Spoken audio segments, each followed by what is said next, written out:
Students, exams में बेहतर score करने के लिए ज़रूरी क्या है?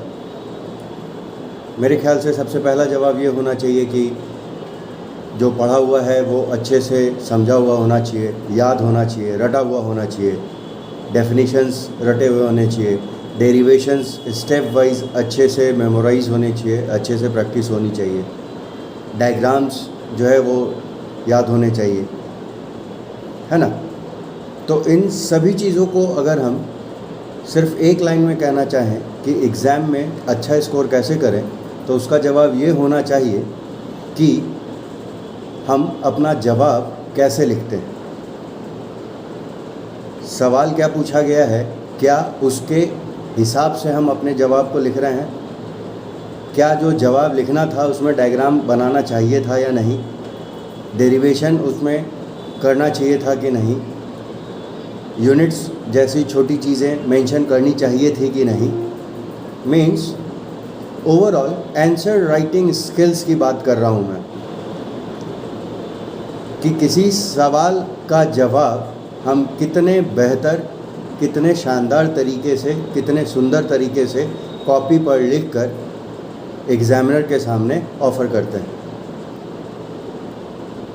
तो इसी आंसर राइटिंग स्किल्स के डेवलपमेंट के लिए, इसमें सुधार लाने के लिए मैं अपने सभी स्टूडेंट्स जो फिज़िक्स पॉइंट में पढ़ रहे हैं उनके लिए आज से ही एक योजना, ये प्लानिंग जो है सो मैंने की है, जिसको आज से ही हम लोग एग्जीक्यूट करेंगे, जिसमें स्टूडेंट्स का सपोर्ट बहुत ज़रूरी है, बिकॉज़ ये सारी एक्टिविटी उन्हीं के लिए है।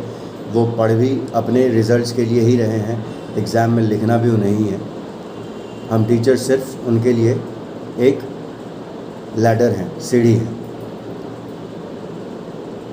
तो मेरी प्लानिंग ये है कि आज से हम लोग हर दिन एक इम्पॉर्टेंट टॉपिक पर शॉर्ट नोट्स, या कह दें कि एक इम्पॉर्टेंट टॉपिक पर जो फ्रीक्वेंटली आस्क्ड क्वेश्चन होता है उसका आंसर प्रॉपर तरीके से लिख कर लाएंगे और टीचर से चेक कराएंगे।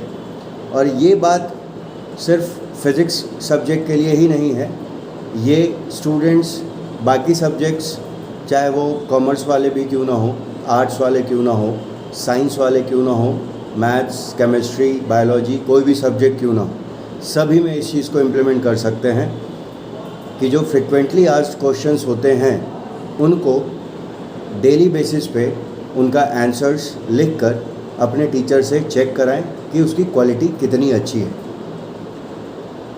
तो टीचर्स फिर जो फीडबैक देंगे उसके बेसिस पे वो अपनी आंसर राइटिंग के स्किल्स इम्प्रूव कर सकते हैं। और चूँकि ये एक दिन का काम नहीं है, जब साल भर ऐसे ही काम चलेगा तब जाके किसी भी स्टूडेंट की आंसर लिखने की जो काबिलियत है वो बहुत बेहतर हो जाएगी। तो उम्मीद करता हूँ कि स्टूडेंट्स अच्छा स्कोर करने के लिए इस प्लानिंग को एग्जीक्यूट करने में मेरी मदद करेंगे। और लास्ट में इस वीडियो में ही मैं सबसे पहला क्वेश्चन पुट कर रहा हूँ बच्चों के लिए। क्वेश्चन ध्यान से सुन लीजिए। क्वेश्चन है कि क्या होगा अगर इलेक्ट्रिक डाइपोल को एक्सटर्नल यूनिफॉर्म फील्ड में रख दिया जाए। एक्सटर्नल यूनिफॉर्म इलेक्ट्रिक फील्ड में रखने पर इलेक्ट्रिक डाइपोल पर क्या होगा। ठीक है, इंग्लिश में ये क्वेश्चन कुछ इस तरह से हो सकता है कि what happens when an electric dipole is kept और placed in an uniform external electric field. ठीक, तो इस क्वेश्चन में मैं एक हिंट कर दे रहा हूँ। जब ये डेरिवेशन क्लास में पढ़ा होगा तो उसमें हम लोगों ने 3 सिचुएशंस का भी डिस्कशन किया था, stable, unstable and maximum torque की।